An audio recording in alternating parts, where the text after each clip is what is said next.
again, everyone. Welcome back to Ghostwood, the Twin Peaks podcast. I'm Charles Skaggs, one of your co-hosts, back in Ghostwood Forest, ready to talk some Twin Peaks at long last with my wonderful co-host, wonderful friend, and fellow derider of the Alan Smithy version of Dune, Xan Sprouse. How you doing, Zan? I'm doing good, Charles. How are you? I'm doing great. I'm surviving. I've got, Thank you again for an amazing introduction. Well, thank you. I try. It's not easy sometimes trying to come up with these off the cuff, but, I try my best. I don't always succeed, but I try. But you're always so kind to me, and I appreciate it. Well, why wouldn't I be? Yeah. You're like one of my favorite people ever. So. Well, you're one of my favorite people ever, but that doesn't necessarily mean I assume the return. Yeah. So I know everybody, we were off for a good while, but we got back, and we did our Elephant Man criterion at long last. So we thought, well, hey, we need to do at least one more episode before the holidays. So here... Okay, I have no idea what that just happened, but... What just happened? I don't know. I hear a bunch of strange noises coming. That's weird. Sounds like tapes, something screeching. Oh, I opened a door. I'm sorry. That would be it. I'm sorry. Just like, what is that? All right, so... It's a door. Zane's throwing me off here, guys. All right. I'm sorry. I'm throwing you off your game. I apologize. That's okay. So, yeah, here at episode 89, we are going to be talking Wounds and Scars. I love Zane's ripping stuff. I'm sorry. A delivery just got delivered. It's a Christmas present. I'm going to show you what it is, but you can't say what it is out loud. Okay. Oh, wow. That's cool. Thank you. So, all right. Okay. Sorry, everybody. Okay. There, okay. See, this is why we need I got a notification saying... Yeah, you don't want to leave it on the porch because of porch pirates. Porch pirates, and it's snowing. So... Yeah. So everybody... The weather outside is frightful, Charles. But the fire is so delightful. It's so delightful, yeah. Oh, wait, that's tomorrow. We got to save that for tomorrow. That's tomorrow, yeah. That's a little sneak preview for our... Drunk Cinema Christmas special. Yep. Yep. So obviously this is why we need to break for the holidays, you guys, because all this stuff going on. Mm-hmm. So here at episode 89, we're going to be talking Wounds and Scars. Wounds and Scars. And we decided to review this episode. We're to talk about this episode because of the passing of David L. Lander that we talked about last time. So rest in peace, David. You were awesome. And so we thought this would be a nice little tribute because he features pretty prominently in this one as Tim Pinkle. Tim Pinkle. So this is our little sort of tribute. And because it's been so long since we've been talking Twin Peaks fully, that we thought it would be a good way to kind of get back into the Twin Peaks central theme vibe once again. And especially it works out great because, hey, Zan's probably not aware of this, but 5 days from now is going to be the 4th anniversary of Ghostwood, the Twin Peaks podcast. Is it really? It is really. You have put up with my nonsense on podcasts for 4 years.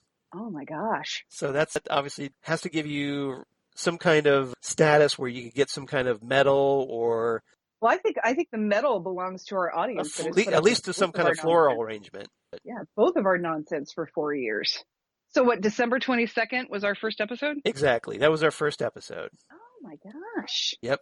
Back in 2016. 2016. Oh. Because remember we wanted to start talking about Twin Peaks before the new series. We did. We started. We talked The Secret History of Twin Peaks in our first episode, which to date is our most downloaded episode. It's a good freaking book, you guys. It is. If you haven't read it, you need to. So if you haven't checked out our very first episode, The Secret History of Twin Peaks, highly recommend it.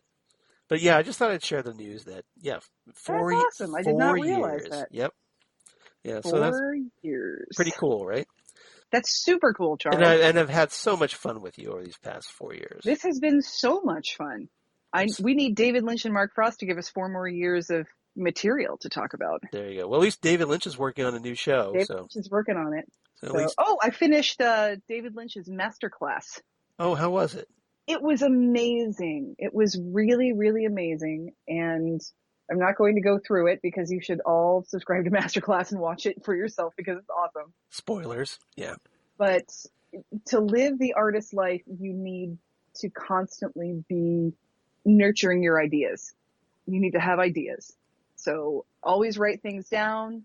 Yeah. He said, he's lost about 3 great ideas because he thought he'd remember them and he didn't write them down. So I always write them keep down. paper, always keep your Use ideas like down. Post-its. Yeah. And he did something that I think is really wonderful, that he acknowledged that, to live the art life means living and creating, but not everybody can do that. So just, sometimes you have to have a job that funds your art life, and that's okay. Yeah. And I liked that he acknowledged that that's something that not everybody's second movie can be nominated for an Oscar. Yeah. Not everybody can be a professional artiste. Yeah. Exactly. And he says that even if you have to have a job that helps you survive, you still should spend your time with your ideas as much as you can. So, yeah, which is a philosophy I've had forever, that that sometimes your job funds your life. Right. And I think I've mentioned this before, that when I was in college, I had the option do I want to get an English degree and develop, my writing, or do I want to eat? Right. So I opted for the business degree. There you go. So I understand that. That was Chris. His degree is in graphic design. Yeah, which is a much more marketable. Yeah. Yeah, that's what got him his first job. And my friend Brett, who was talking about English degrees, he said that he had started out on an English degree as well to be a writer. Mm-hmm. And he said somebody had told, when he was older, somebody had told him he was going to be an English major, and he said, why? And whoever this was got a little defensive. He's like, no, I'm not trying to make a quality judgment on your choices. You just have to have a really specific reason why you want to major in that. Because if you're an English major so you can feel smart, that's right. perfectly fine, as long as you realize that you will be feeling smart while eating ramen. Which I thought was pretty funny. Yeah. So, yeah, English major is one of those where you really have to have some major goals. Yeah. To be, or you have to have a trust fund to afford it. Yeah. If you want to eat. Yeah, that's the thing. So. Those of us in the real world who aren't secretly millionaire Bruce Wayne. Right. There's so few. I know, right? Exactly. So that's all I had for that. Obviously, we're going to talk Wounds and Scars, which was the 17th episode of Twin Peaks Season 2, aired way back in March 28th, 1991. So that's going to be celebrating its 30th anniversary here, not too long from now. Yep. Written by Barry Pullman, who wrote 3 other episodes of Twin Peaks, including The Orchid's Curse, Masked Ball, and the penultimate episode of Twin Peaks, the original series, Miss Twin Peaks. Oh. Yeah, and this was directed by James Foley. The log lady stole my truck. The log lady stole my truck. No, William Earl stole your truck. That reminds me, I don't know, for anybody who follows our Ghostwood page on Facebook, I went ahead and posted the 12 Days of Christmas as sung by the Twin Peaks cast. That's amazing. I've not been on Facebook much today. Yeah. But that's incredible. But yeah, I don't know if you've ever heard it, but if you haven't, I shared it. So it's got like Jack Nance, it's got Kyle MacLachlan, Kimmy Robertson, Dana Ashbrook. So I highly recommend you check it out. Oh, and Frank Silva is Bob. Oh man, that's terrifying. Yeah. Maybe I'll watch it. It's worth it. It's worth it. Trust me. We'll see what happens. Yeah. But Kimmy Robertson is just all kinds of adorable when she's like, 5 jelly donuts. Oh my God, that's awesome. Yeah, it's worth it.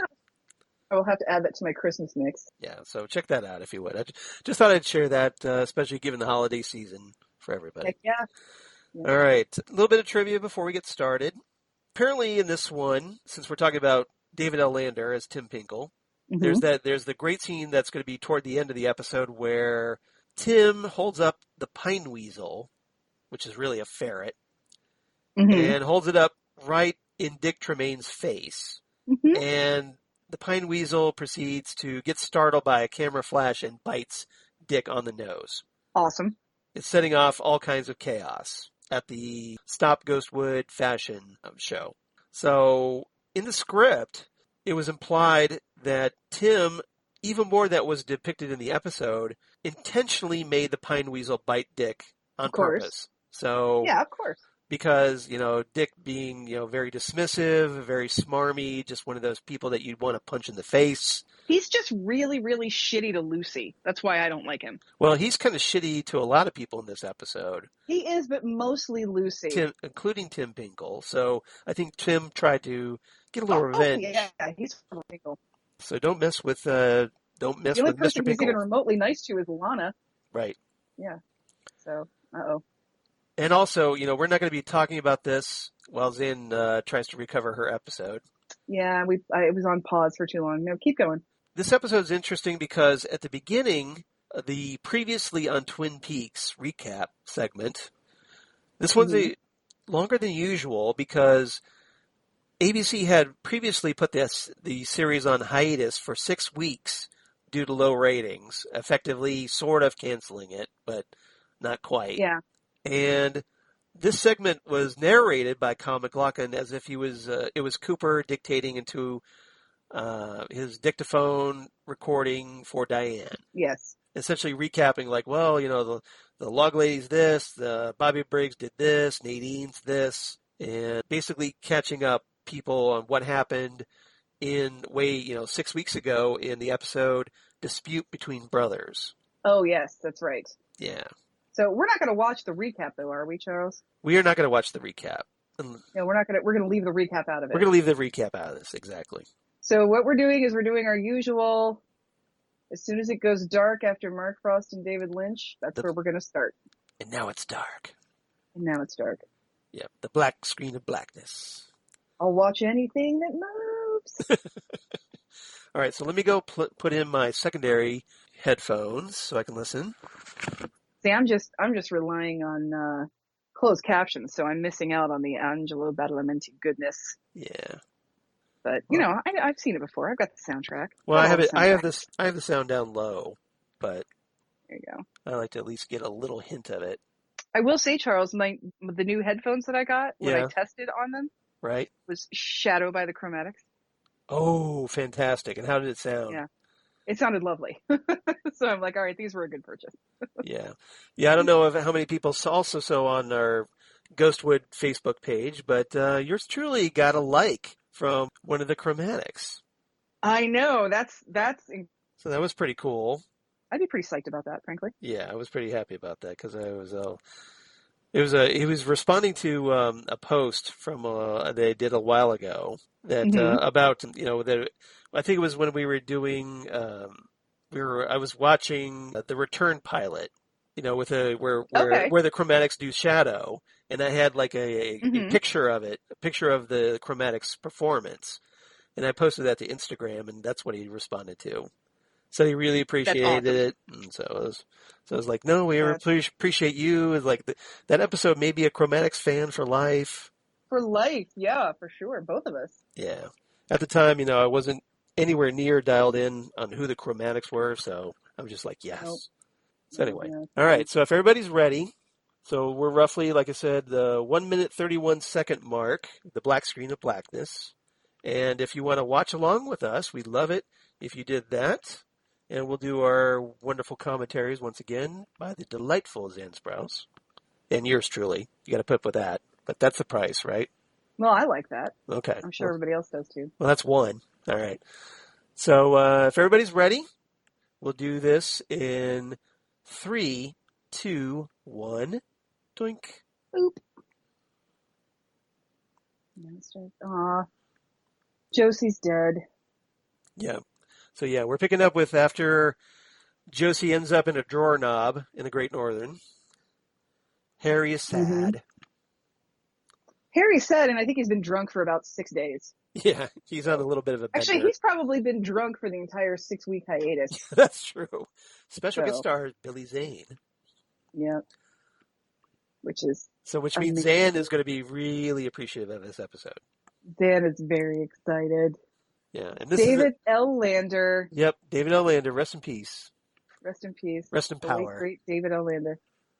It was Christmas night, Eve at the poorhouse. I watched that the other night. I had not heard that song in forever. Lenny and Squeaky Christmas song about seeing a drunken Santa Claus outside the poorhouse. That's funny. It's very funny. Yeah. Yeah, I gotta digitize my Lenny and the Squig Tones record. Yeah, I can't imagine. I can't believe when you showed me that. That was fantastic. Oh, yeah, heck yeah. Oh, It's the Hawk delivery service. oh, heck yeah.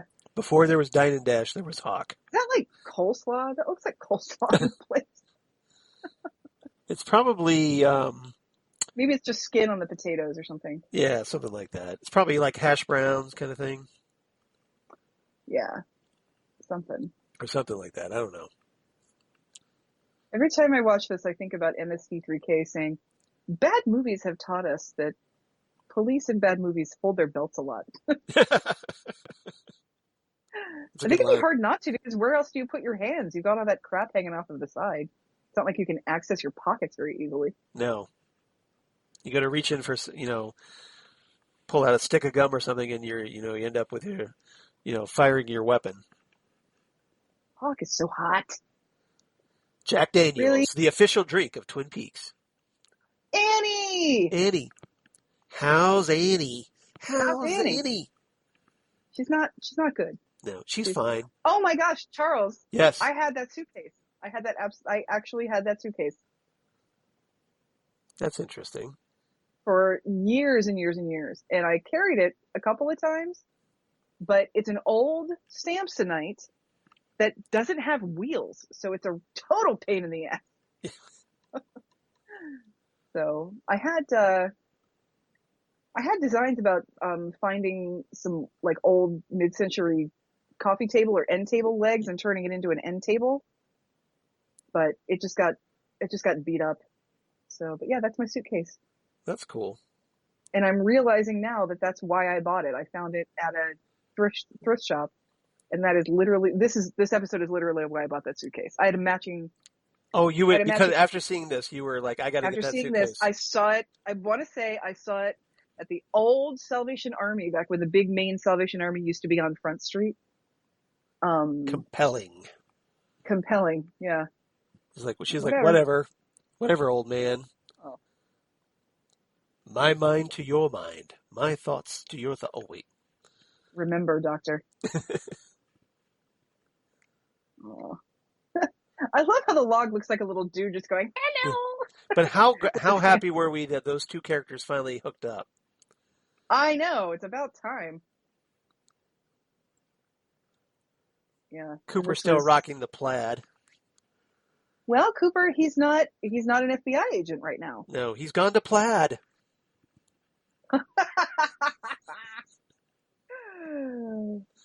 So, you want to take a 5-minute break? Smoke him if you got him. Thud. So, yeah, there's a lot of international espionage going on around here. First of all, they have the Canadian drug problem, and Josie only weighed 65 pounds when she died. Huh. And I'm with Hawk on this one. How is that even possible? Yeah, Did she lose some body parts or something? Because there's no other way. There is that legend that the body loses 21 grams when your soul departs from your body. Right. But that's nowhere near 60. That's nowhere near getting you down to 65 pounds. I mean, did she have like bird bones or something? Yeah, all hollow? did all of her marrow just leave her or something? Yeah, seriously. I do, however, I feel like in a place like Twin Peaks where there's woods and cabins everywhere, right? Windham Earle would probably be easy to find. You would think, there's people right? out there all the time. Yeah. So, but yeah, so they have the drug coming in for Canada. They have the prostitution coming for Canada. They have, remember, this is right after the Dead Dog Farm storyline. Dead Dog Farm. They have Thomas Eckhart coming in. Eckhart. From, did he come in from Hong Kong, or did he come from South Africa? I want to say Hong Kong. Because he is South African, and Jones is, when Eckhart and Jones talk to each other, they speak Afrikaans. Afrikaans? Yeah. Yeah, so I don't know if she's from South Africa also, or if she's just very worldly and knows a lot of languages, but So yeah, we've got a lot of stuff going on, and we have Andrew Packard back from the dead. So, Yeah, well, I was, doing my research for this one, I realized I forgot how much this episode has in it. It's pretty jam-packed. Oh, yeah. This is jam-packed. Yeah, we've got... And it's kind of like frankly, the show gets back on track around this point. Mm-hmm. Yeah, this is the second episode of Twin Peaks I ever saw, because like I said, Charles, I came into it late. Yeah, so you're right. The first episode was where Josie dies, right? Josie dies. So yeah, my first episode, the condemned woman. Like I said, I'll never forget it. I was at my friend Kristen's house with my friend Kristen and Sarah and their friend, I think his name was Steve. They would all watch Twin Peaks together, and I had never seen it before. And I just remember Bob coming on and Kristen screaming. Whack. Yeah. When a Leo comes along, you must whip him. I still don't feel bad for anything that happens to Leo here.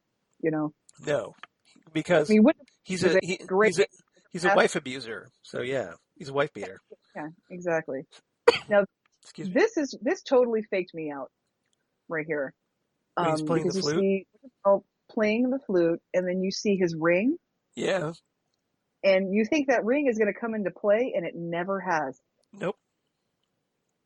It never came into play, and oh, look at this beautiful, beautiful Hello, legs. Oh my gosh. That reminds me, I must get my watch fixed. Yeah. She's a gorgeous woman inside and out. My goodness. She's such a kind-hearted soul.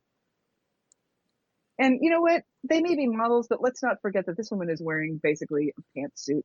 Yeah. Okay. It's like pajamas with a sweater. Uh-huh. Exactly. And here's Dick being creepy. Ian Buchanan is so perfect in this role. Speaking right to their breasts. Yeah. What's a pinkle? What's a pinkle? I love that. Oh, here he comes, everybody. The great David Lander. Yep. Who... A ferret. No matter how many things he's in, he's going to be forever Squiggy.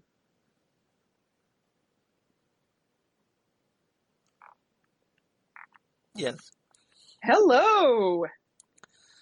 Oh yeah, that guy. It's the Phantom. It is. There is so much beauty in this scene right here. This was a couple I was really rooting for. Right. I was really hoping that in the return we would see that he came back from, where did he go? South America? Something like that. He had to go off and save somebody. Yeah. Yeah. And he just flies off and leaves her there. Nice day for a picnic. I need outdoor stuff. Blanket, basket, and food.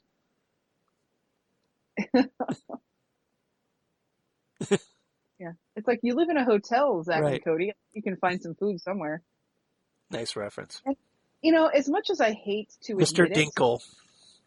Mr. Dinkle, yeah. He's as much as I hate to give Dick Tremayne credit for anything, right? He's not wrong when he says you probably shouldn't use a stuffed version of something you are trying to prevent from being endangered. Yeah, it's not really a good look, is it? It's not a good look, yeah.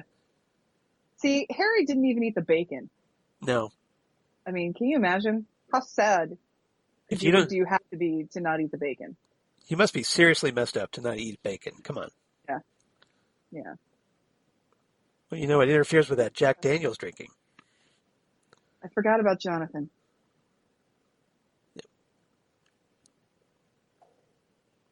Yep. This pisses me off. What? Okay. He's just sort of he's basically yeah, I don't want to hear it, Cooper, when Cooper's telling him she murdered this guy, murdered this guy, murdered this guy. And then he's like, yeah, she's had 2 arrests for prostitution, and that's what gets him. Right. Seriously, Harry? I mean, come on. Harry's to be fair, he's reeling because he just lost the love of his life. And he is, but I mean, I understand that, but I honestly... Why is Cooper wearing a life preserver? It's he's in the Coast Guard. How long are you in for, Cooper? Oh, Hello, Jones. now that's something I need to finish watching on Hulu. Is the new Animaniacs. Animaniacs. Started it, but then I got sidetracked Sidetracked. by other things. Yeah. Yeah, And it's good? it's wonderful. Yeah, a lot of people are. I saw a lot of like bad reviews on it, but I think people just have better memories than they do, and it's still very cynical and biting. Oh, she And says I Hong just think Kong. Back to Hong Kong. Hong Kong. Okay, so that's where he was. So I was right. Yay. Yeah, So, Jones is played by Brenda Strong, who, if you're a fan of Supergirl, you probably recognize her as Lillian Luthor on that show. okay. Lex's mom. I like her quite a bit in this. She's so I love that ominous. she just happens to have a gun right there at the table. Yeah, she probably has it in that front door, and she's just not even Phased? Not phased at all? she's not even phased by Catherine. And Catherine plays Catherine's biggest problem is she plays all of her cards too fast, Yeah. and that's what's going on here.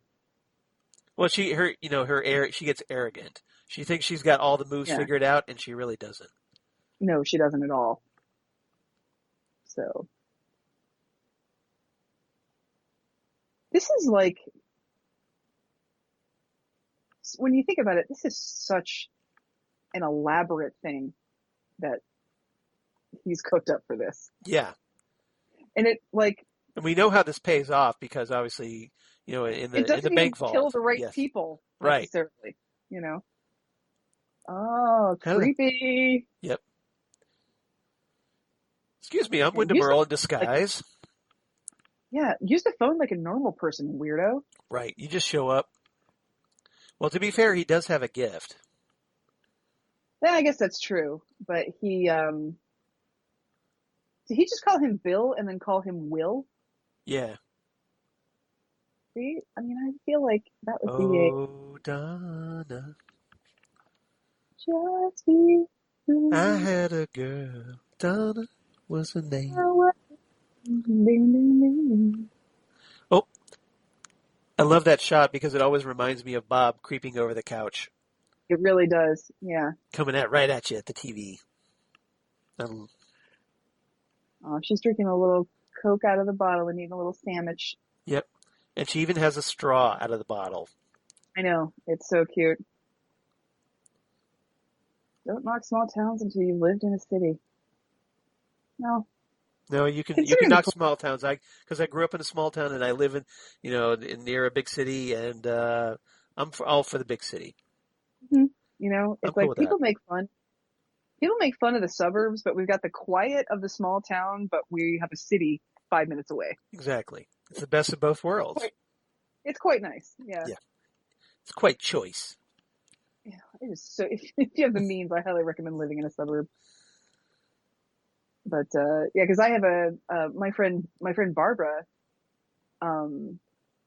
lived in the short north for a while, Yeah. which was cool unless anyone wanted to visit her. In Columbus, by the And way, everybody. during Comfest, it was Yeah. like a nightmare. Yeah, Oh, I'm it was sure. Mhm. Yeah, I don't think I I'd mean, want to her live in the short building- north. No. Yeah, her building had a parking garage and she had a parking space. But if I would go visit her, I would like take the bus and then Chris would come get me because it was just too hard to find a parking spot. I would have to park like 10 blocks away Right.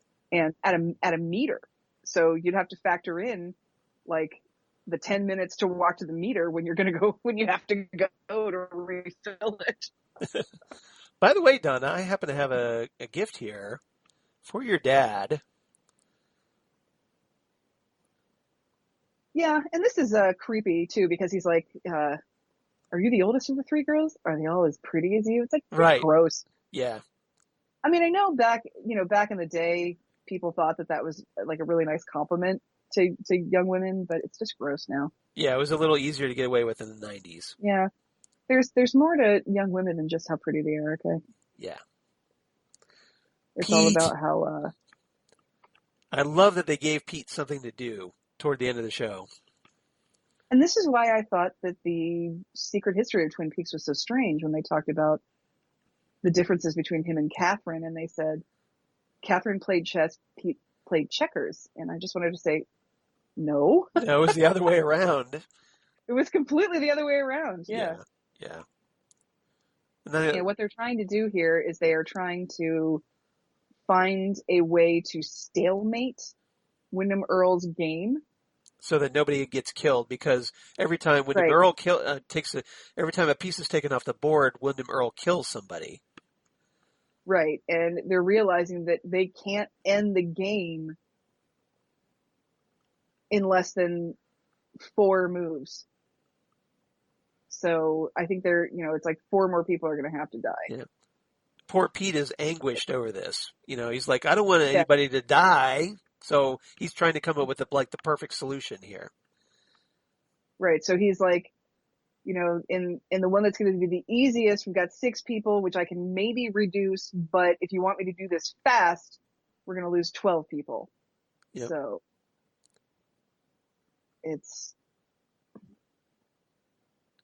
he wants royalty. The Queen of Twin Peaks. Yes. And remember, Cooper's blackjack guy. He's not chess guy. Right. Oh, and here's Andy and Lucy talking about how the night can move. Without doing the little hook thing. You have to do the little hook thing, Andy. That's the only way. It's a privilege. It's his privilege, yeah. Every time. Every time? Yes, every time. No one else gets to make that move. I love that, Pete, who is so often dismissed by Catherine as being dumb and stupid. He's this chess prodigy. Is this chess prodigy in helping people, in helping save lives, while Catherine is just doing nothing. Right. And Pete is right, because this just got interesting. Who's come to talk. Yeah. The Queen on a chessboard can pretty much move any way she wants. Yeah. She can pretty much move any way she wants. She can move forward, back, diagonal, but she cannot do the hook thing like the knight does. He is the only one that can do that.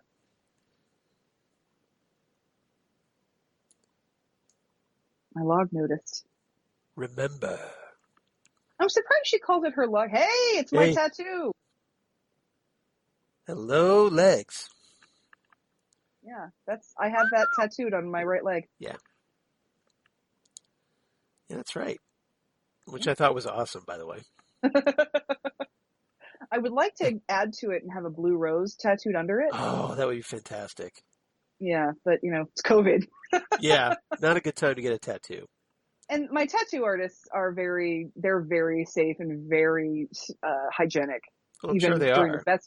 Even during the best of times, that would be where I would go for COVID, because it's nothing but, autoclaves and gloves over there. But, I just haven't had a chance. But, I have that tattooed on the back of my right leg, just like, the log lady.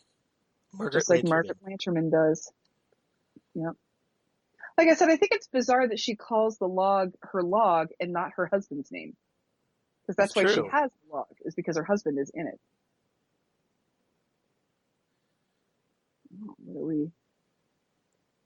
Yeah, there's I always found the log lady there needed to be more backstory with her. Mm-hmm. We really needed to see the events of how her husband died. We never got that. Right. Yeah, he died the night that they got married too, so it's so sad. The Phantom is singing. Yep. It's such a depressing song too. Right. I mean, I would listen to him sing, anything. He does a good job of it. Yeah. Oh my God. He's amazing. Especially if he's serenading Audrey Horne. But you know what I never noticed until I started watching this in HD? Yeah. That Audrey's jacket is blue. I always thought it was black and white houndstooth, but it's blue and white houndstooth. See, this is the importance of HD, guys. That's what we need HD for, yeah. Make those colors pop. Yeah. It still is a little bit weird because, I think he's probably supposed to be a good, 10, 12 years older than her. which is not an issue in itself. It's just the fact that she is like just now 18, which is a Right. little strange. But he's very sweet, and he's not. He doesn't give me the predator vibe. Well, he's really her first true love. Exactly. She crushed on Cooper, but that wasn't really love. Right. She crushed on Cooper, but I think she really does. They really do But love each other. this was reciprocated, so. Mm-hmm. Yeah. It's so sad that they had to be apart, and now she's in a coma or wherever the hell she is. Weasels. Weasels. Pine weasels. Pine weasels. Yep. Nice day for a picnic. Oh, there was this woman hiker, and we asked her to take pictures for us. Holy smokes. Holy smokes. Here we go. Still working on How that long is it same going to bottle. take it? That Coke is probably warm by now. How long is it going to take you to drink that thing? Well, considering how thin she is, probably quite a while. She takes like one sip an hour. Yeah, seriously. Or maybe she's drinking like a Coke, maybe she's drinking a Coke like Mrs. Palmer is smoking. Oh, so that's like her fifth Coke in the past hours. Yeah, it's like her fifth Coke of the day. Yeah. Mm-hmm. Can't quite quit the habit. Yeah. So here we find out that Gerald Craig was his roommate, who is dead, and Doc Hayward tried to save him. And the phone number he left was the phone number of a cemetery, which is, I wonder if that's where Gerald Craig is born or buried. Go. Oh, it's Knight's Kitchen, King's Bishop 3. Yes.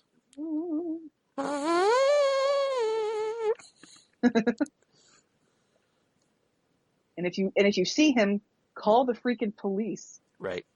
Call the church police. Actually, if you see him, hit him in the head. Yeah, that would be good too. Yeah. But I like how instantly serious Doc Hayward gets. Oh yeah, he's like, this is not cool. Yeah. How do you divorce a crazy woman who doesn't know she's married to you? See, legally, I can't see this divorce being approved because she'd have to be of sound mind, right? I can't. Well, sort of. I don't know how that works. If there's some kind of, a clause that allows for that. There is a clause that allows for that. For example, if you are, I cannot think of the name of this woman. There was a woman who it was within the last 15 years. There was a woman who had been kept on life support by her family for a decade, for a really, really long time, even though her husband kept petitioning for removing her from life support because she didn't have a living will, but he knew that that's what she wanted. But her family was like, no, we can't lose her. She still grabs my hand when I talk, things like that. So they had all this false hope. So they kept her alive against her and her husband's wishes. And her husband, like I said, it had been 15 years that she was like this. And her husband, I think, was petitioning for a divorce from her so he could marry somebody else that he met 8 years into her vegetative state, into his wife's vegetative state. So it wasn't, it was, the doctors were saying there's really not anything we can do. There's no hope. There's nothing going on. And so he started dating and he wanted to marry this other woman. And so I think he was petitioning for that. So you can petition for a divorce. I love this part. Somebody. Hold on. This is so great. I think I've gone blind in my left eye. She just now realizes this. So yeah, you can petition. Sorry, I didn't mean to interrupt. I thought that was great. Oh, it's okay. No, you can petition for divorce from somebody who is committed or right. Okay. In a coma or something like that. So, there have to be some kind of extenuating circumstances. Yeah, but I don't know if getting hit on the head and thinking you're 16 is enough for it. But maybe it is. I don't know. maybe Okay, this is really strange. yeah, because this is the introduction of this story, this plot line, this subplot where we find out that Yeah, apparently Ben is Donna's father. is Donna's father, which explains why Donna never worked at the perfume counter. Right. So, Making, of course, her and Audrey half-sisters. yep, exactly. And it's just strange to me because it is so unlike Ben Horn to be in love with someone Right. for so long. This is like my favorite Machen Amick thing ever. Miss Right Double here. R. Yeah. Yes. She totally kills it in this scene. Oh, I know. This is so great. What would you do to bring about world peace? Well, this is such a fantastic Yes, zapping. exactly. It's Because hilarious. you can't make a fist when you're holding hands. Yep. And then she does perfect. that little. Norm is right. She is a shoe-in for this one. Yeah. She does really well. Oh, the penny saver. Oh my God, Wyndham Earl with his face tattoo of a spider. It's Biker Wyndham Earl. Oh, Charles, now I want a burger. Yeah, right? Why don't we get do burgers this every time. Every time we do this. Why aren't we getting burgers and donuts every time we do this? We are the worst at planning this. We don't plan properly. No. The problem is, Charles, by 7 p.m., yeah, there's no donuts out there that you want to eat. Well, normally also I've eaten dinner. So I'm like, okay, I don't think about eating because I've already eaten dinner. Well, it's like, because we record this after work on Thursdays usually, and it's... Here's here Cooper and Annie's meet cute. Aww. And here we have another doomed Cooper relationship. Yep. But she makes a mean cup of coffee. Yep. Oh, Heather Graham. Yep. Felicity Shagwell. You look perfect. You look perfect right here. Why did you feel like you had to lose 100 pounds? I know, right? Seriously. People are horrible. People are horrible. Yeah. Yep. Yeah, Chris and I were talking the other day about all the shitty comments that Billie Eilish has been getting. That's recent. Yeah. Yeah, she's perfect the way she is. She's just fine. See, I feel like Cooper knows something's up. Okay. I like it strong. Yeah, scars. Poor Annie. Yep. She cut the wrong way. Yeah, it's the wrong way, but still, it's people. Wait a minute. You made it just right. All right. Now you know it's true love because she made the perfect cup of coffee. But I feel like Cooper knows something's up and he can't quite put his finger on it, and now Wyndham Earl is gone, and he didn't eat the burger. Yeah, I know. That's such a waste of a burger. And it looked really good, too. Right? It did. It was like a triple-decker. Yeah. It was like Cooper sense tingling. Yeah. He's broken every piece of furniture not nailed down. I wonder how much that would cost. I honestly don't know what to do. Get Sam in here and tell us how much furniture he's destroyed. Right. Financially speaking. Deputy Dale. Hey, you made him a deputy. Don't be all dismissive. Right. Exactly. He's just trying to be alliterative. Yeah, that's true. So he's got a gun in one hand and a bottle of Jack that he still hasn't finished yet in the other. You know, I love you, Michael Ontkean, but he's just not that great. No, he's kind of overacting here, just a wee bit. Yes. A little, yeah. He's not a good actor when it comes to playing drunk. Why don't you give me the gun? His whole acting thing is just like, I'm going to scream every other word. It's a little bit Bugs Bunny drunk. You know what I mean? Yeah. Yeah. So apparently Harry is an angry drunk. This might be a damn fine time to start. He's gone through all of the...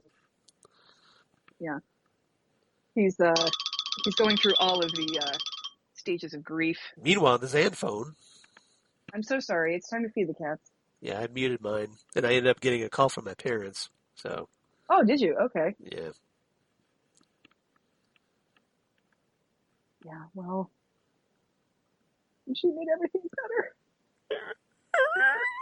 Yeah. That's the thing about Josie, is that Josie, I think, really does have it in her to be as sweet as she was to Harry. And Well, apparently Harry's the only person she treated nice.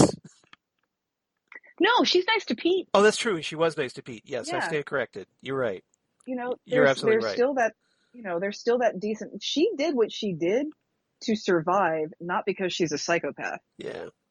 Well, to be fair, she was in the house with Catherine, so that didn't make her. Yeah. So seriously, but she did what she did to survive, not because she was a psychopath. I mean, she's not like Wyndham Earle or anything like that. So I feel you, bro. Bro hug. I do truly believe that she was in love with Harry.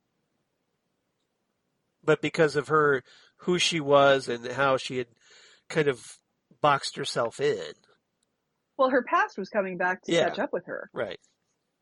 So, and he's right. She didn't have to die, but she was gonna go either to jail or back to certain doom in Hong Kong, probably. So.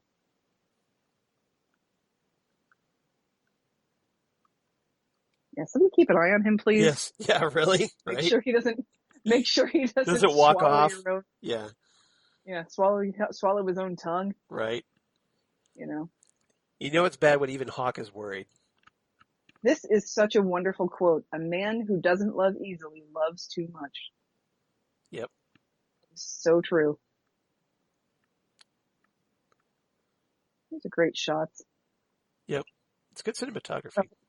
The Hinkmans. Yep. I love that she's wearing sunglasses with an eye patch.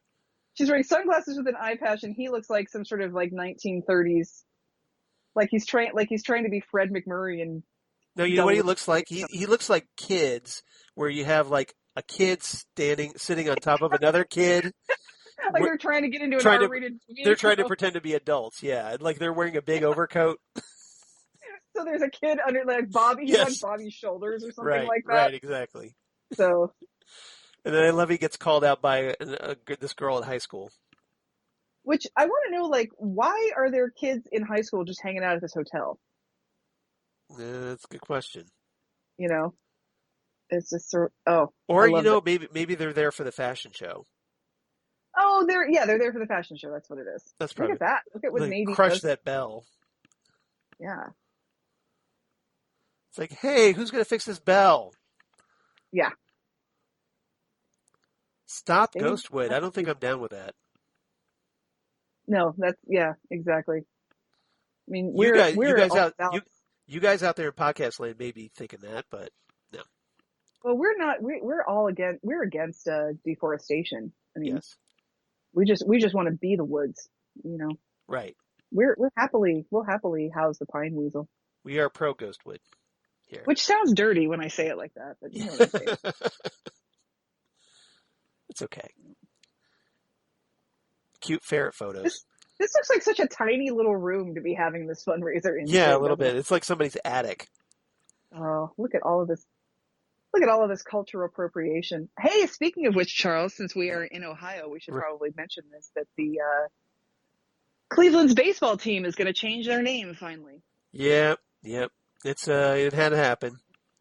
So so now it's all like pressures on the Atlanta Braves and the what's the other one I was trying to think of? The Chicago Blackhawks. Chicago Blackhawks hockey team. Yep. Yeah. Florida Seminoles. And isn't there an Oklahoma team that Kansas City Chiefs? Kansas City Chiefs, yeah. And if you think you recognize the models, maybe you've been to the perfume counter. Yep. No, I'm just kidding. Yeah, meaning we're not paying them. Yeah. Exactly. Yeah. Richard Tremayne. Yeah. Slow clap. Yeah, seriously. It looks such a tiny room. Yeah, it does. Yeah. Our delightful Lucy. Now, obviously, the Stop Ghostwood campaign was a big metaphor for trying to save the Twin Peaks TV show. Exactly. Exactly. So anytime you hear them talking about wanting to save, for the future, they're All obviously right. referencing the show. So essentially what we have here is polka dots with plaid. Polka dots with plaid with a checkered jacket and a checkered skirt. And kind of a little too backwards loud. plaid ball cap. Lucy can pull it off, but it's a little too loud. Yeah. Okay, Andy is not pulling this off at all. No. This is a bit of a fashion faux pas. But I apparently, love Andy in that orange turtleneck. I think that's adorable. So For apparently, the man who wants to make a statement. apparently Dick Tremayne has really bad fashion choices. Well, is he the manager of the men's department? I don't remember. Yeah, I think so. At Horn's department store, yeah. Yeah. So you would think he would be responsible for picking these fashion choices. He probably did it on purpose to make Andy look stupid. Maybe. Yeah, that's probably it. Yeah, hurry Richard along because he's an idiot. Richard. Yeah.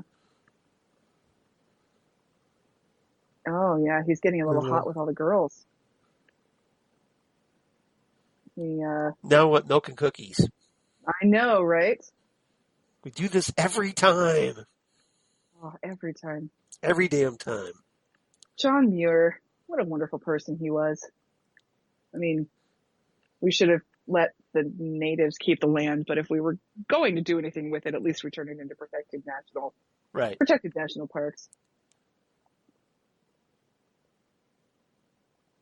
Yeah. What does Laura say about milk and cookie stuff?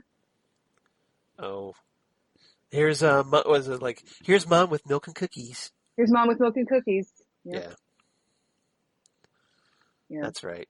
And Catherine Martell is like, I know you. What are you up to? Yeah. She's like, I'm not buying this, goody two shoes thing at all. And that's the thing. Yeah, that's the thing. He's trying to scrub his conscience, but it doesn't work. He just goes right back to being Benjamin Horne after Audrey goes into her coma. It's like, look, we had sex in a motel room. I know that you're not doing that. You're not on the up and up here. Yeah. Mm-hmm. I've seen you naked. Come on. I think you're so smart that I've seen you naked, and I'll probably see you naked again. I mean, he's not wrong here. I mean, he's a terrible person. He is. It was very disappointing to me to see that he hadn't really changed all that much. I mean, he changed a little with how he was with Beverly. Yeah.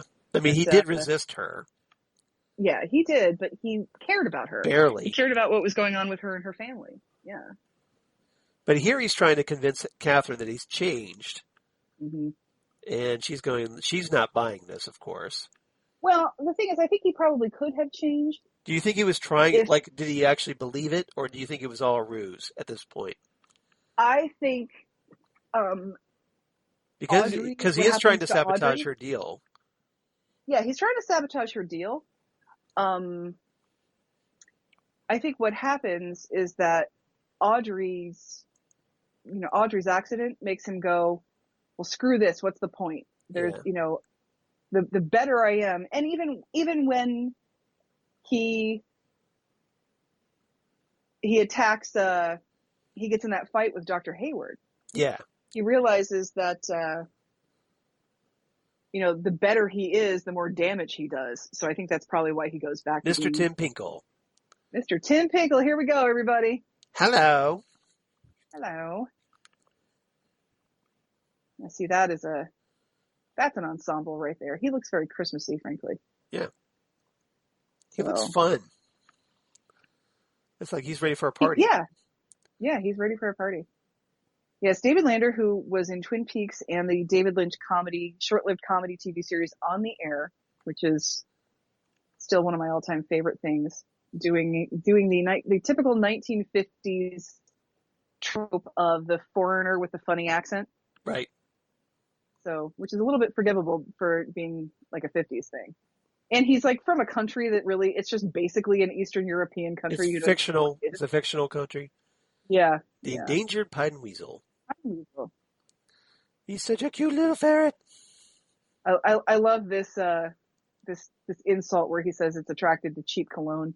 Yeah, that's where you know he's intentionally trying to get Yeah. the ferret to bite him. Exactly. He's incredibly cute. Oh, look at him. He's so cute.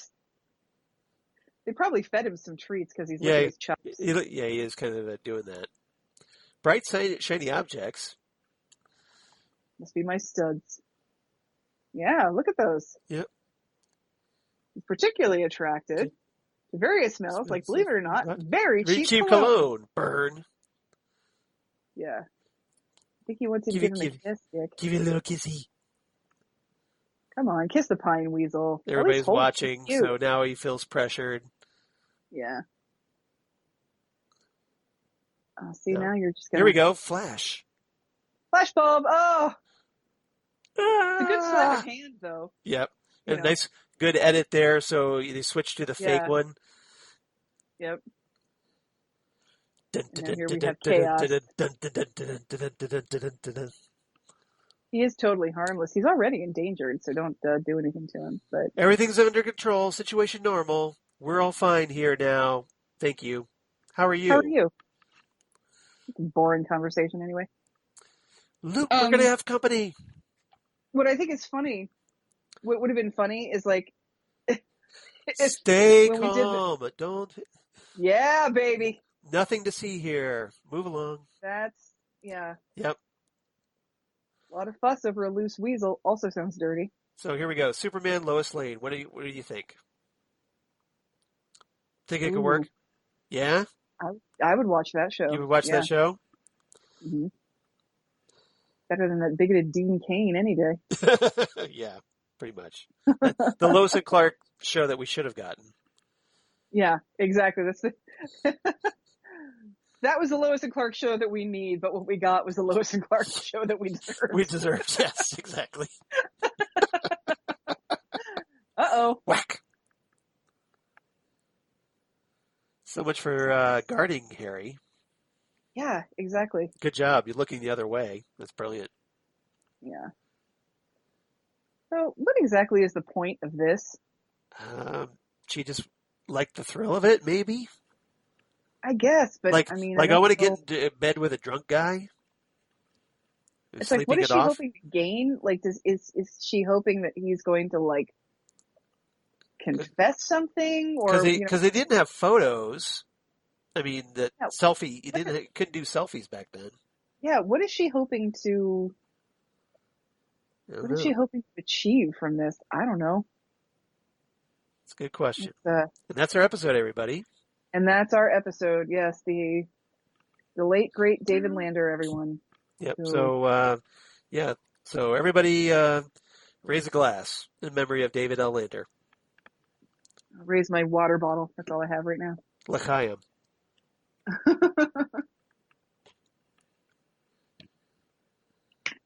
So, I'm losing track here, Charles.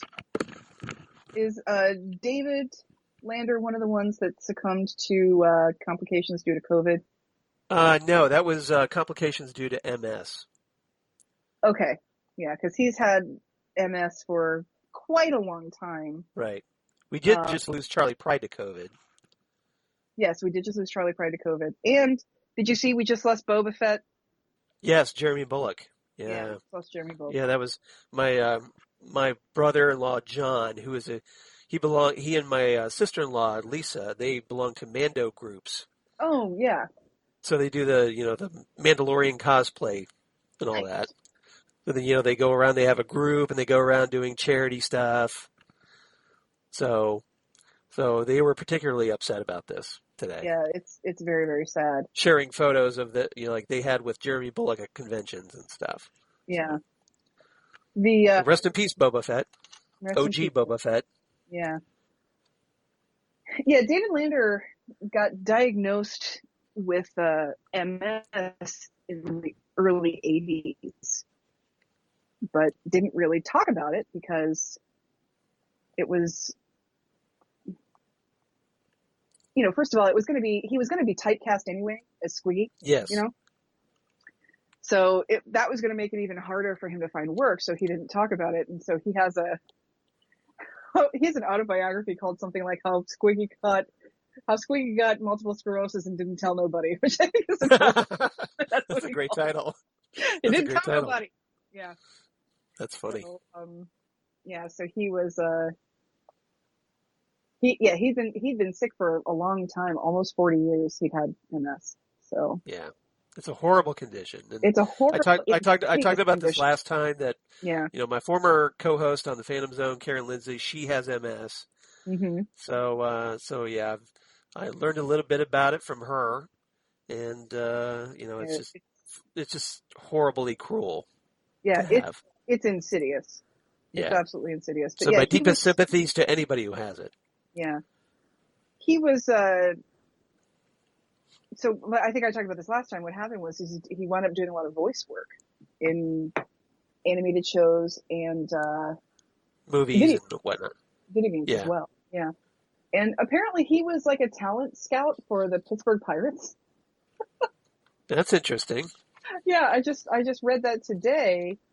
That I didn't know that. That's cool. He in 1997. I'm sorry. No, he was a Pirates fan, and he loves baseball. So he was a talent scout for the Anaheim Angels and later for the Seattle Mariners. Okay. Which is totally crazy. I wonder who he scouted. Yeah, that's a good question. I would love to find that out. But and he met Michael McKean in college. Okay. They went to Carnegie Mellon together. So he's from Pittsburgh.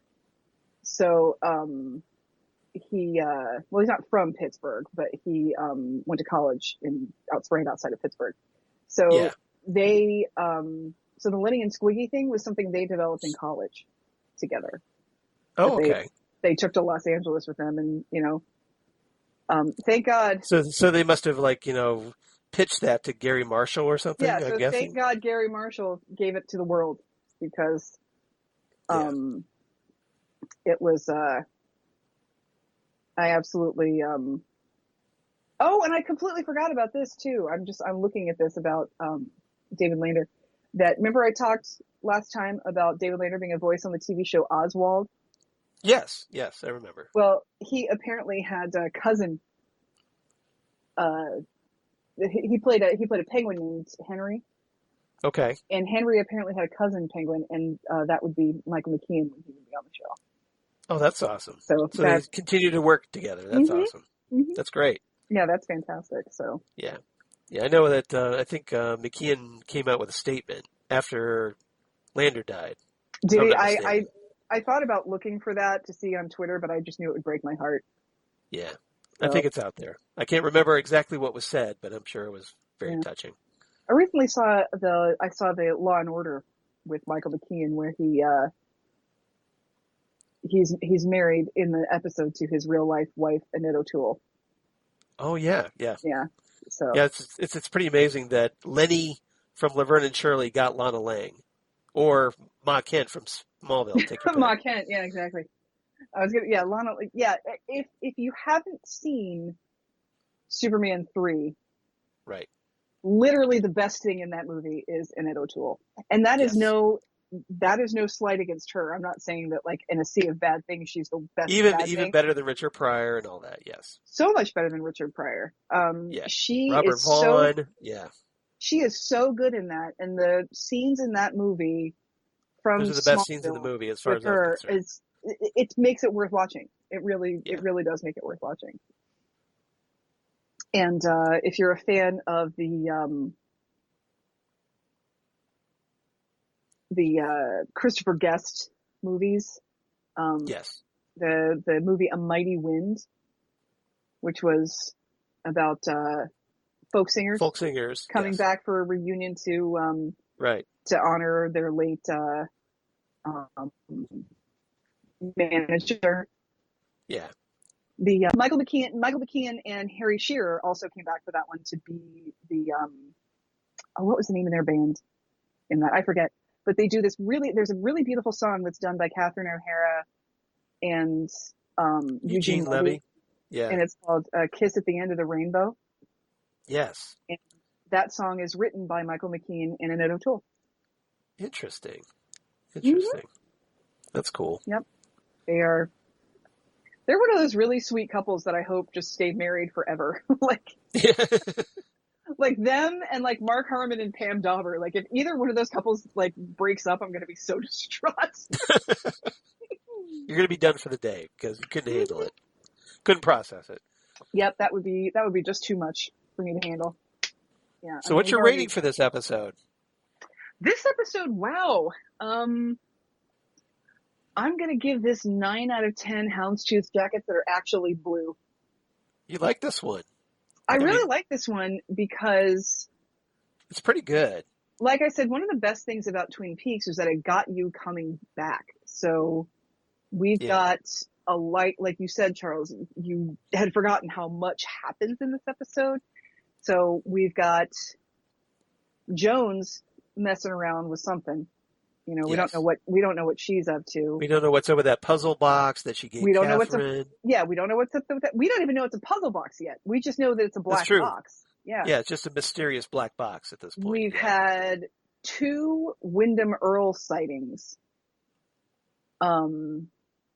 We still haven't seen him meet up with Audrey in the library yet.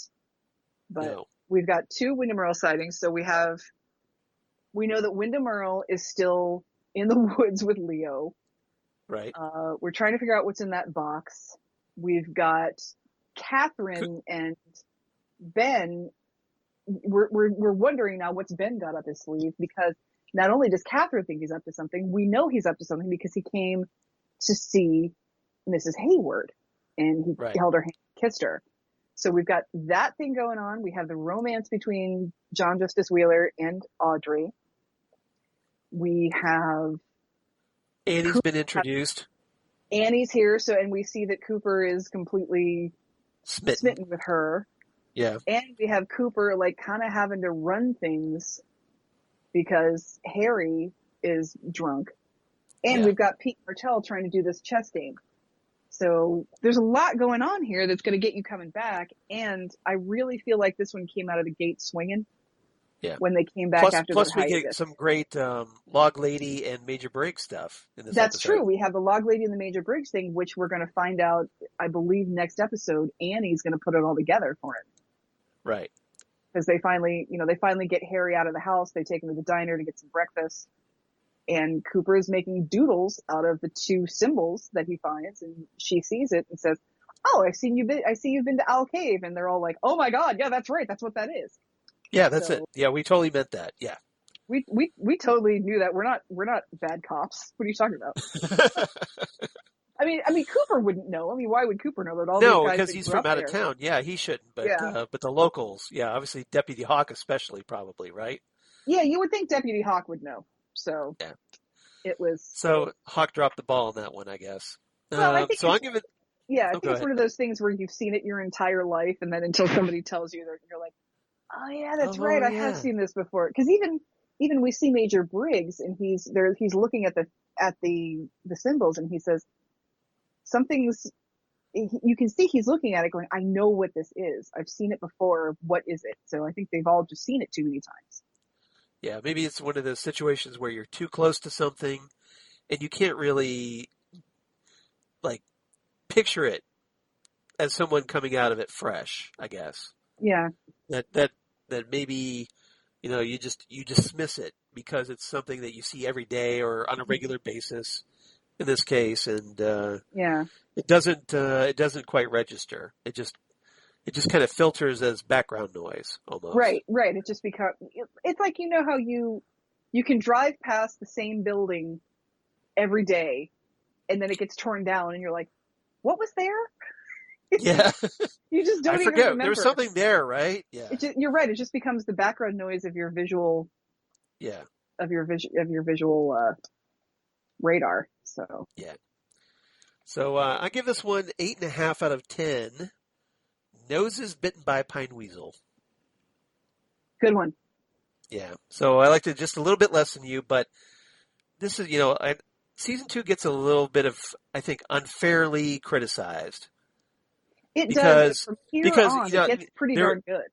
there are a few episodes, about 4 or 5 that right after the whole Laura Palmer mystery is resolved. So it does kind of take a creative dive, but then it comes out of it. But unfortunately, Oh by this yeah, point, a lot of the audience had checked out now that the mystery was resolved and the damage had been done. because that's the So, thing we've had. Because haven't we been through Little Nicky by this point? yeah, I think so, Yeah. yeah. So we've had Little Nicky, we've had James Hurley. We had the James Hurley saga. Well, and the thing about the James Hurley saga, because I think about this, and as much as we love James as a character, that plot line essentially went nowhere. It just was a Right. lot of episodes to tell us James isn't coming home. Yeah. So it's like we went through a lot for nothing, frankly, is how it feels. I guess it was just like, well, we need to give him one more spotlight before we write him out of the show. Right. Yeah. Right. So But even then, it wasn't even that great of a spotlight. it So, wasn't that great of a story. It's like you knew she was playing him. You knew something else was going up that he wasn't realizing. And it just took too long to tell us that we're not going to get more of this character. yeah, exactly. To write him out of Donna's life, essentially. Right. Yep. So, don't have any Ghostwood mail. No Gmail this time, sadly. Gmail. The Gmail. But if you want to write to us at ghostwoodpodcast@gmail.com. It's ghostwoodpodcast@gmail.com. Or you can reach us on Twitter at Ghostwoodcast on Twitter. Or Ghostwood Twin Peaks Podcast on Facebook, where you can see cool things like me posting that 12 Days of Christmas with the Yes, Twin you should Peaks go watch cast. that because that's awesome. Yeah, if nothing else, it'll make you smile, especially when Pete says and a dead body and wrapped in plastic. Yeah, something like that. So a body dead wrapped in plastic, something like that. Yeah. So yeah, reach out to us. Zane, where can they reach you on the interwebs? Well, I'm on Facebook as Xan Sprouse, and I'm on the Twitters and the Instagrams as Udinax19.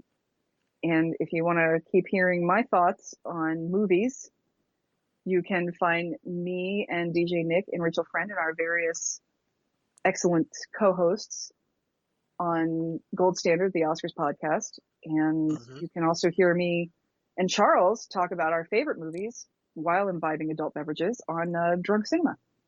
There you go. And Charles? we have a pretty good one coming up, which I'll talk about here in a minute. We have Unless you want to talk about it now first. No, you can talk about it.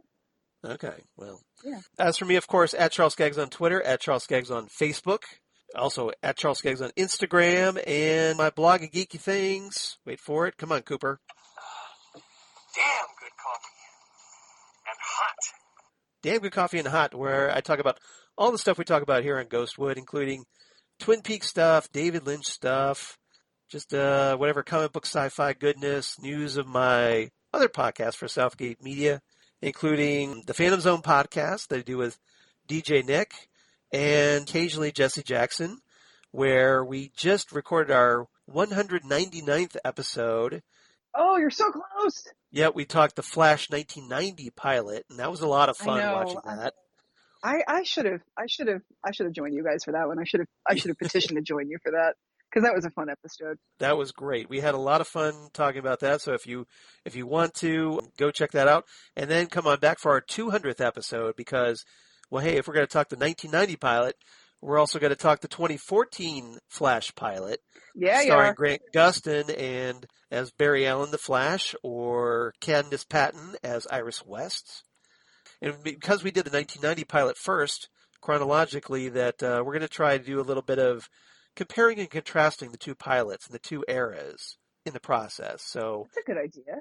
So that's our big 200th episode. And then probably after that, Nick and I will be doing WandaVision, the first Marvel Cinematic Universe show on Disney Plus that debuts in January. So stay tuned for that. Good one. Yeah, it's going to be a lot of fun. Nice. Yeah, and then Next Stop Everywhere, the Doctor Who podcast that I do with Jesse Jackson and assorted wonderful special guest companions like my wonderful co-host here on Ghostwood, Xan Sprouse, and DJ Nick, and others, where we talk all things Doctor Who, Torchwood, Sarah Jane Adventures, Big Finish Audios, and we're also going to be doing a commentary of our own on this coming up, Next Stop Everywhere, where Hannah Scarappa, former special guest companion, is going to be returning, and we're going to be talking The Husbands of River Song from the Peter Capaldi era. Nice. So we're going to do this will be our second commentary episode on Next Stop, and that's going to be great because, well, hey, we finally get to talk some Peter Capaldi again, and Hannah's not too bad, pretty good with the commentary. Not obviously as good as Xan Sprouse, but she does great in her own right, and it should be a lot of fun. I hope everybody checks that out. And then Titan Talk the Titans podcast, where DJ Nick, Jesse, and I it's currently on hiatus, waiting for Titan Season 3 and Doom Patrol Season 3 to finally arrive on HBO Max, but we're getting a lot of Facebook likes. I mean, we got over 400 now. That's good. Which is insane. 430. So it's pretty crazy. And the way this, even though we're not doing any new episodes, it's almost like we haven't left because we're getting so many downloads on that. So that's fantastic. It's a pretty good little international phenomenon this thing has become. So I hope everybody checks that out. And then, of course, last but certainly not least, Drunk Cinema, the Drunk Cinema podcast that I do with Zan, our little side gig, where we talk movies and have our little commentaries and have some adult conversation with adult beverages, like Zan said. That's what we do, yep. And tomorrow we're going to be recording our Christmas episode. So what better movie to talk about at Christmas time than the ultimate Christmas movie, Die Hard. Heck yeah. So yippee-ki-yay, mother effers, which over on Drunk Cinema we can say in full. So yes, we can. We are adults and we deserve an adult glass. Exactly. We get to sit at the big kids table, not the little kids table. That's right. Well, the kids have all gone to bed is the deal. Yeah, exactly. This is the after dark. Yes. And now it's dark, right? And now it's dark. Yes. And now it's dark, yeah. So yeah, it's a little for the mature audience. Mm-hmm. Although, think about it, how mature could it be with yours truly there, right? I know, that's the thing. We are a little bit infantile sometimes, but it's it's good times. It's part of our charm, hopefully. Hopefully you think so. But so if you liked what we did with Batman and Ferris Bueller's Day Off, well, wait till you get a load of what we do with Die Hard. Wait till you get a load of me. So next time on Ghostwood, episode 90, and like I said, we'll probably do this in January because, hey, we obviously need to do some holiday shopping. Yes, exactly. We talked it over a little bit before the podcast, trying to figure out what we're going to do. And since we were supposed to get a new Dune movie by now. Mm-hmm. Yes. But because of COVID and other things, and obviously Warner Brothers deciding that, well, because of the pandemic, that they're going to release all their movies on HBO Max instead for 2021. That's been pushed off until October of 2021. Mm-hmm. So, well, hey, Zane and I talked about it. He's like, well, we need to do the Dune movie we should have gotten, or at least a Dune movie. So what better time than right now to do the 1984 Dune directed by David Lynch? Exactly. At long last. Yes. Not the Alan Smithy version. The David Lynch version. Not the 3-hour version that gets pretty tedious with that Frank Herbert narration. It puts us to sleep. Yeah, pretty much. This is the theatrical version. Yeah. So that should be a lot of fun. That works. At long last, we're going to do Dune. What better way to start off 2021? Finally getting our to-do list. And I think I hope everybody checks it out because it should be this one I've been dying to get to. Yeah, this is as much as this movie got a bad review, we still love it. It's still Dune. It's still awesome. So. I know it has its detractors, and I know Lynch feels that it's the one movie that failed for him. Well, and he had, he clashed a little bit with Dino. Yeah. You got two people that want to have full control, and that never ends well. Yeah. So this is one of the reasons why we want to also do the version that has David Lynch's name on it. Mm-hmm. So out of respect for him, and hey, it's shorter, right? So if nothing else for that too. Exactly. I hope so. Everybody check it out. And if you got any thoughts, write to us at Ghostwood about Dune. I know it does have its detractors, but I'm not one of them. I really enjoy this movie a lot. It's still, at the moment, my favorite version, presuming we ever get the Denis Villeneuve version at some point in the future. I mean, I'm so torn about it because I want it now, so I'm willing to watch it Right?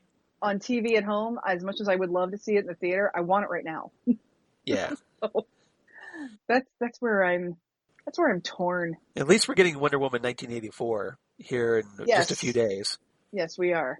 Yep. And cheers to HBO Max for finally getting that Roku deal done. Yeah, heck yeah. I'm setting that up Just right in now, time. baby. Just in time. Yeah, that's what she's doing at this very moment, you guys. So that's pretty Yeah, fun. it's like now that the DVD's done playing, I can actually go onto the Roku and set it up. So, because the Roku is fantastic because from the Roku, and because of my smart TV is a Google TV, Yeah. so there's stuff I can't get, but on my Roku, I can watch my Apple TV, I can watch Masterclass. I mean, there's all kinds of stuff I can do on the Roku that I can't do on the Google TV. So it's You can very watch nice. Mystery Science Theater on Pluto TV. Heck yeah, you can. Yep. Or classic Doctor Who. Pluto TV is so fantastic. Yeah. Although they do have way too many commercials every 5 minutes, but They do. it's what you get for Yeah. free. It's what you get for free, right? That's the thing. Yeah, you get That's the price. That's the price you pay. You know, you get what you pay for. So everybody, I want to give a special shout out to our listeners, everybody who spent the past year listening to us here on Ghostwood, and Yes. hopefully you keep listening to us in 2021. We'd love to hear from all of you, so write to us. And Zane, I once again I want to wish you a happy 4th anniversary for Ghostwood. Yes, happy 4th anniversary to you, Charles. I think it's been a wonderful time. And Happy I hope 4th anniversary of our podcast relationship. Yes, our podcast relationship. And I feel like we need to keep doing this as much as we possibly can. You don't have to tell me twice. I love Yeah. talking with you. So I love talking with you, and if we you get sick of me far sooner than I will get sick of talking to you. Let's I put it seriously that way. doubt that. I seriously doubt that. If regardless, hopefully everybody comes on back. Episode 90, the 1984 Dune at long last. And we'll see you next time right here on Ghostwood, the Twin Peaks podcast. Happy New holidays, Year, everybody. everybody.